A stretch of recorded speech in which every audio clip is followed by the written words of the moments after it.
mais um caso de violência policial contra jovens negros foi registrado neste domingo na Grande São Paulo.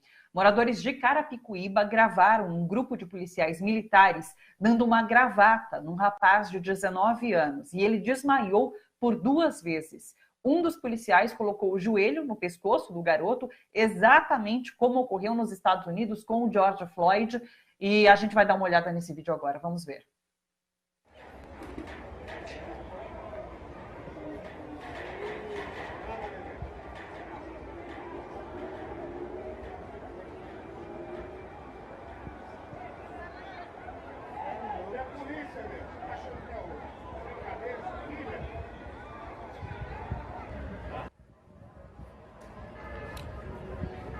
Não deixa de estiver filmando, não. Não deixa de estiver filmando, não.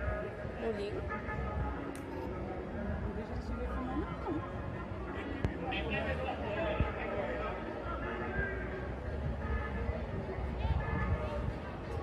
Nossa, desmaiou, moleque. Desliga essa porra aí, cuzão. Vai uma pra trás. Você tá pensando que é o patatinho da tatá aqui, ó, roubar?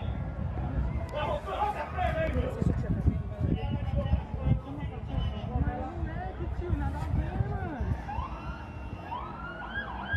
Fica filmando, fica filmando.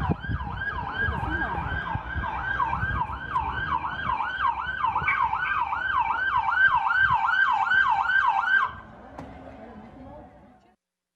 As imagens são fortes, causam muita indignação e lembram o caso de George Floyd, do policial branco racista que ajoelhou sobre o pescoço do homem negro e acabou levando o George Floyd à morte. As imagens lembram muito isso. A Secretaria de Segurança Pública disse que afastou os policiais e está investigando. Outro caso em investigação é do adolescente Guilherme Silva Guedes. Ele foi torturado e assassinado no domingo passado, no dia 14. O suspeito de matar Guilherme é o sargento Adriano Fernandes de Campos, que prestava serviço de segurança particular em Americanópolis, na zona sul de São Paulo. Ontem, amigos e familiares fizeram uma caminhada e uma missa de 7º dia da morte de Guilherme. Vamos ver.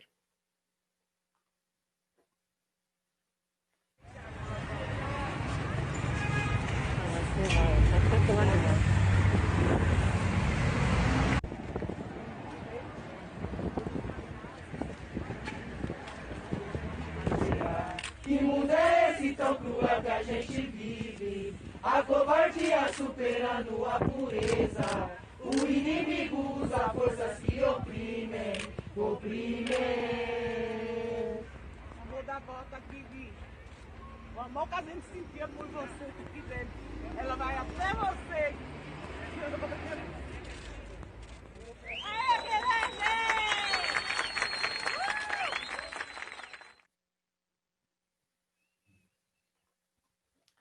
Vamos ao caso Queiroz. Depois que seu ex-assessor foi preso na casa do seu advogado, o senador Flávio Bolsonaro mudou de defensor.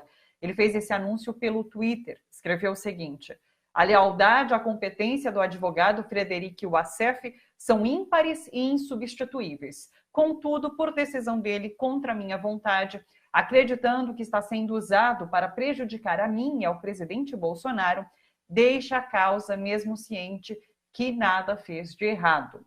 O novo advogado de Flávio Bolsonaro é Rodrigo Roca, que já advogou para militares em processos relativos ao período da ditadura e também foi defensor do ex-governador do Rio, Sérgio Cabral, que está preso. O Wassef deu várias entrevistas neste final de semana. Ele disse que não sabia da presença de Queiroz em sua casa. Disse não saber como o suspeito de operar o esquema de rachadinha no gabinete do então deputado Flávio Bolsonaro, na Alerj, foi parar em seu sítio, em Atibaia, no interior de São Paulo. No dia da prisão, Jair Bolsonaro alegou que Queiroz estava em Atibaia para tratar da saúde. Hoje, numa entrevista à Rádio Brasil Atual, o deputado federal Marcelo Freixo falou dos vínculos de Queiroz com Jair Bolsonaro. Vamos retomar. Ele é colocado no gabinete do Flávio pelo Jair e é uma pessoa que articulava a campanha de toda a família, principalmente em áreas de milícia, para responder objetivamente a sua pergunta. Então, nesse sentido, é evidente que o Queiroz, eu não estou com isso dizendo que o Queiroz seja dono de milícia, mas que ele tinha relação com as milícias, que ele circulava por Rio das Pedras, que ele fazia campanha na área, em diversas áreas de milícia, para toda a família Bolsonaro, isso é um fato. Quando o Jair coloca o Queiroz para coordenar o mandato do Flávio, eu fui deputado estadual durante 12 anos. Durante 12 anos eu convivi com o Flávio e vi o Queiroz quase que todos os dias ao lado do Flávio. Então não era uma pessoa subterrânea, secundária, era uma pessoa muito central naquele gabinete. O Jair Bolsonaro trabalhava quase toda sexta-feira no gabinete do Flávio, eu sempre o encontrava lá, né? E sempre na presença do Queiroz. Queiroz movimentou 1.200.000 em um ano. E tem um cheque dado por Queiroz, um depósito na conta da primeira-dama, da esposa do presidente Jair Bolsonaro. O presidente justifica dizendo que foi um empréstimo. Mas empréstimo dado por quê, quando, com que conta bancária ele faz? É um presidente da República, a explicação tem que ser dada. Neste domingo, teve protesto em favor da democracia e contra Jair Bolsonaro. Vamos ver como foi.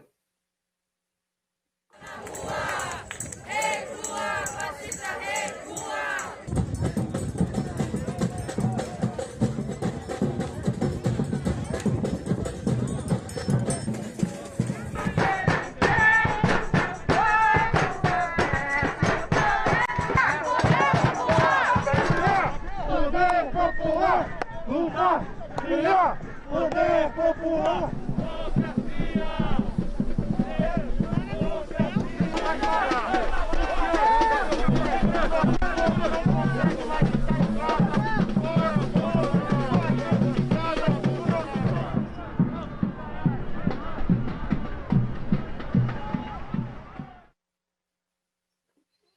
Bom, sobre tudo isso a gente conversa agora com o Fernando Brito, do Tijolaço. Oi, Fernando, tudo bom? Tudo bem, Thalita? É impressionante. Tudo certo. Fernando, diga, pode começar. Manda bala. É impressionante que em pouco mais de um mês, o leão virou um gatinho. Jair Bolsonaro, há um mês atrás, estava na frente do QG do Exército, ameaçando as instituições, dizendo que as Forças Armadas não cumpriam ordens absurdas, incitando, junto com seus seguidores, o fechamento do Congresso e do Supremo Tribunal Federal, e hoje está miando como um gato, mandando uma turminha lá para São Paulo conversar com Alexandre de Moraes, o ministro da Justiça, o ministro da AGU e o ministro da Secretaria-Geral da Presidência da República, que é um auxiliar ali de terceira linha, o Jorge Oliveira, né, mandando lá conversar com o ministro para tentar conseguir um armistício, que absolutamente não vai acontecer. Né? Se o Bolsonaro quisesse mandar alguém que pudesse, de alguma forma, responder pelo comportamento dele, mandaria 3 outros ministros. Mandaria o ministro Augusto Heleno, mandaria o ministro Luiz Eduardo Ramos e mandaria o ministro Braga Neto, que são o núcleo militar que, dentro do Palácio do Planalto, governa o Brasil e o presidente da República. Então eu acho que essa transformação tão rápida, mais veloz do que a subida dos índices de mortes e infecções pelo coronavírus, é o grande dado político desse momento. E a gente sabe que existe uma lei de Newton que diz que todo corpo tende a se manter em repouso ou em movimento se outras forças externas não agirem sobre ele. Vamos ver o que acontece em matéria de forças externas ao governo Bolsonaro, que eventualmente seja capaz de deter essa aceleração forte dele em direção à extinção do seu período. Porque é esse o concreto que nós temos hoje, nas condições de hoje, é a extinção do governo Bolsonaro, que não respira por aparelhos porque estamos com falta de respiradores. Extinção que se dará por qual forma, Fernando? Você acredita que... O fim de um governo pode acontecer de 1000 formas diferentes. Pode acontecer de 1000 formas diferentes. Do impeachment à renúncia, tudo isso pode se passar.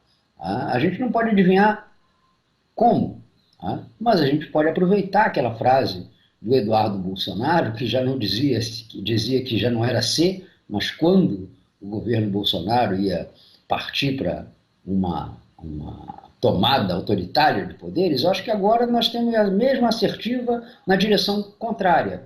Já não é ser, mas quando o governo Bolsonaro e como, né, o governo Bolsonaro vai se extinguir, porque ele está se extinguindo. Ele não conta mais com autoridade, sequer, aliás, sobre seus próprios apoiadores.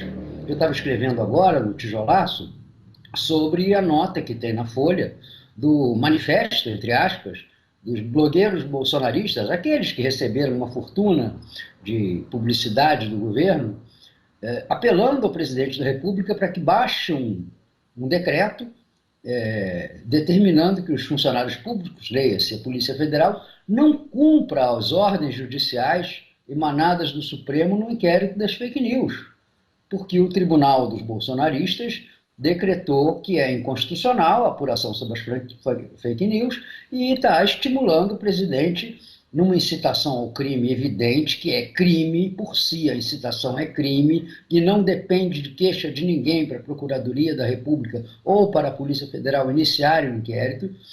Estão produzindo essa incitação, a apologia da incitação ao crime, né, que é artigo 286 do Código Penal, nas barbas de todo mundo. Quem quiser vá lá no site dos bolsonaristas e vai encontrar o texto pedindo que Jair Bolsonaro edite um decreto determinando que os servidores públicos não obedeçam mais às ordens do Supremo no caso do inquérito das fake news. Chegamos a esse absurdo. É claro que Bolsonaro não vai fazer isso, né? Ele é psicopata, mas não é louco, mas só o fato de estarem pedindo que o presidente faça uma medida escandalosamente injurídica, ilegal e anticonstitucional como essa, mostra que a tropa do Bolsonaro está em pé de guerra. E o Bolsonaro não tem condições de travar a guerra. Ele está fraco, muito fraco. Mesmo porque os militares que antes saíam em socorro ao governo Bolsonaro, ao presidente Bolsonaro, quando ele dizia alguma coisa estapafúrdia, agora eles ficaram em silêncio. Então, o governo também, de certa forma, perdeu o apoio dos militares nesse momento, né? Eu acho que ele não perdeu o apoio dos militares. Eu acho que ele deixou de ser um bom negócio para os militares, né? Porque ele foi um bom negócio, né, no sentido do encaixe ali, daquela camada de oficiais da reserva, numa posição aqui, em outra posição ali, né? Pijama custa caro. Então a gente sabe que os generais, muitos foram juntar a fome de poder com a fome de complementos salariais, vantagens, influência. O próprio general Heleno sabe muito bem, no tempo que era assessor do Carlos Nussmann, no Comitê Olímpico Brasileiro, que felicidade é ganhar mais 50, 60, 70 mil reais. Mas não é essa a questão fundamental. É que o governo Bolsonaro passou a ser um mau negócio. Veja, o que os militares ganham tomando o poder autoritário com Bolsonaro? Mais responsabilidade do que já tem com a ocupação do Ministério da Saúde, pelo massacre, pelo genocídio de dezenas e provavelmente mais de uma centena de milhares de brasileiros nessa pandemia. Vai tudo para conta das Forças Armadas, que não tem na sua história a contagem de um massacre tão grande quanto esse que nós estamos tendo. Vai se inviabilizar internacionalmente, porque o Brasil, que já é uma vergonha do ponto de vista do enfrentamento da pandemia, vai passar a ser uma vergonha internacional por ter um governo de natureza militar, de ter um governo golpista numa época que já é muito distante daquela da Guerra Fria. E vai enfrentar, na economia, um período de grande fracasso, de grande depressão, que é o que nos espera de agora por diante, nos próximos meses e talvez anos. Então, não é um bom negócio assumir o poder nessas circunstâncias. É melhor para eles, né, um acordo em que o novo governo assuma, meio sem culpas do passado, meio sem cargas do que aconteceu até aqui, e possa lentamente, num trabalho de formiguinha, ir recompondo algumas situações. Mais ou menos, por exemplo, como foi Itamar Franco em relação a Fernando Collor.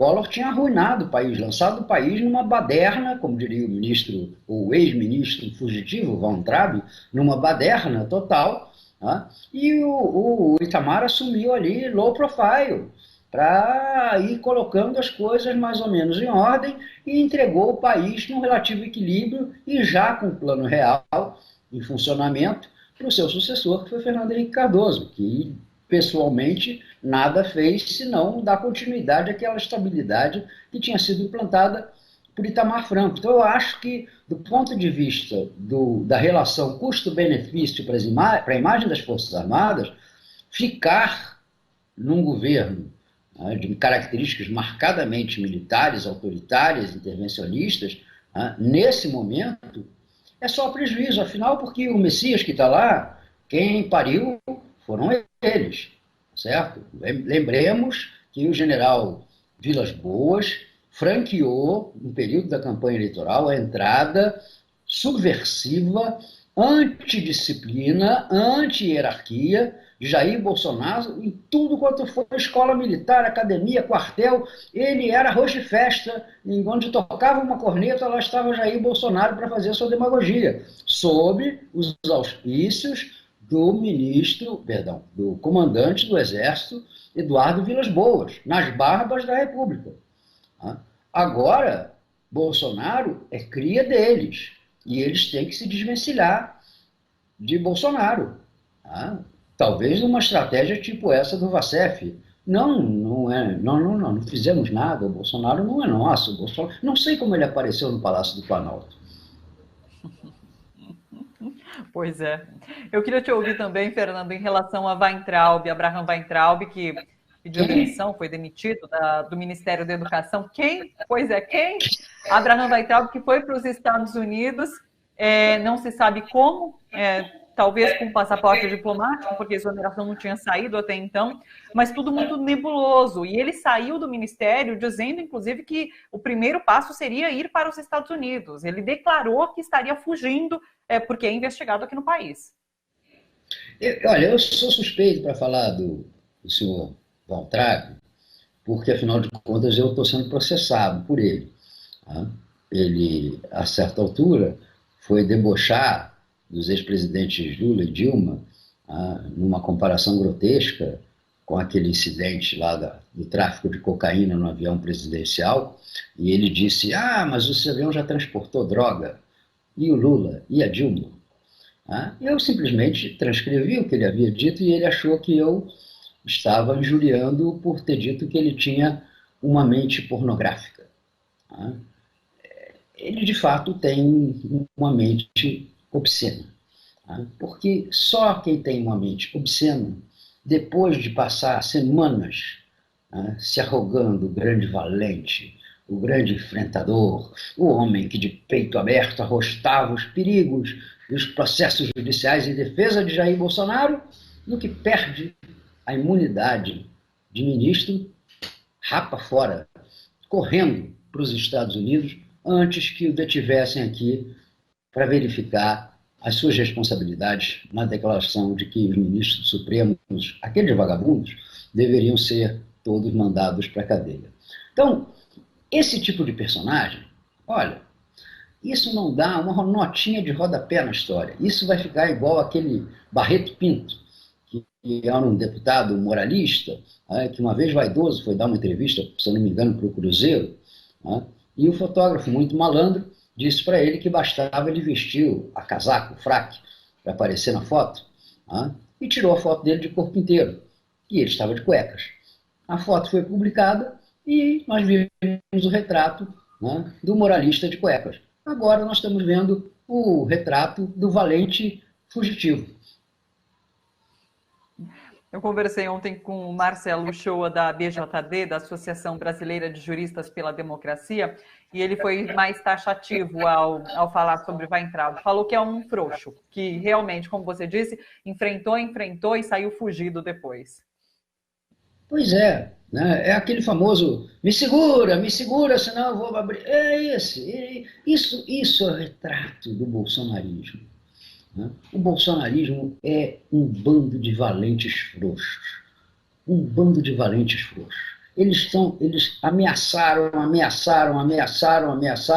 e tudo que eles conseguiram fazer foi esse espetáculo deprimente daquela pobre coitada, daquela desbocada, né, mal educada, né, que fala 530 palavrões, consegue ter um índice de palavrão por centímetro quadrado maior do que o próprio Jair Bolsonaro.